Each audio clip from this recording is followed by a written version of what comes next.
Matira, matibay. Kahit umuulan mga kauma, oh, nagtanim sa Tatay Nonoy ng talong. Ayan, oh. So, ito ang pinakamagandang time dahil umuulan-ulan, hindi masyadong mainit, hindi hindi malaya, hindi siya malanta sa init. Oh, ayan, oh, dito lang 'yan sa backyard garden. Mga kauma. Dito 'yon galing, oh, yung kanyang punla. Ayan. Ayan, oh. Ayan. So, ilang libo kaya ito. Ubos mo tanan yanong? Nubos mo? Oh, inubos ito lahat ni Tatay Nonoy ng yan, kahit dito lang yan, at least pag namunga naman ito mga kauma. Oh, ayan. Okay. Ayan siya, oh. Ito lang ang dito, oh, yung mga manok, yung mga native manok na alaga dito, ito lang yung tinabi mga kauma, oh. So, yan. So, lahat ito, lagyan mga vermicast, nong? Lagyan ng vermicast soil lang kasi hindi na siya nag-abono. No? So, yan lang.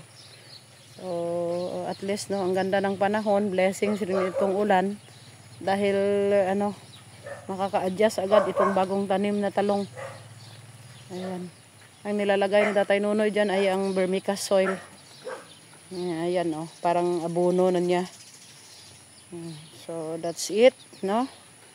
So, yan lang. Pag may mga space sa backyard, so, ang ganda lang magtanim. Ito, tinanim ni Kauma dito, ayan, oh, ang dami na niyang mga bunga-bunga, oh. Kanina, nag-harvest na ako, mga Kauma. Oh, ayan. Malapit dito lang yan sa, sa kanal. So, yan yung isa din, oh. May mga bunga rin siya, oh. Ayan, walang spray yan mga kauma. Kaya kinakain din ng uod, kasi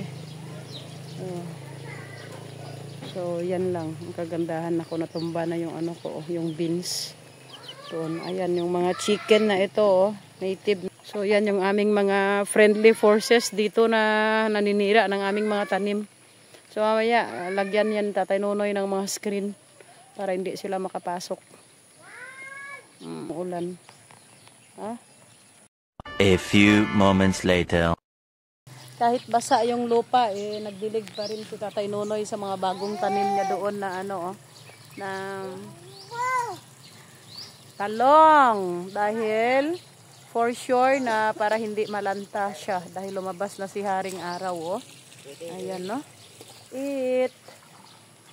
So, thank you so much for watching. Follow for more, like and share. Buhay Uma! Bye-bye! Ingat po tayong lahat.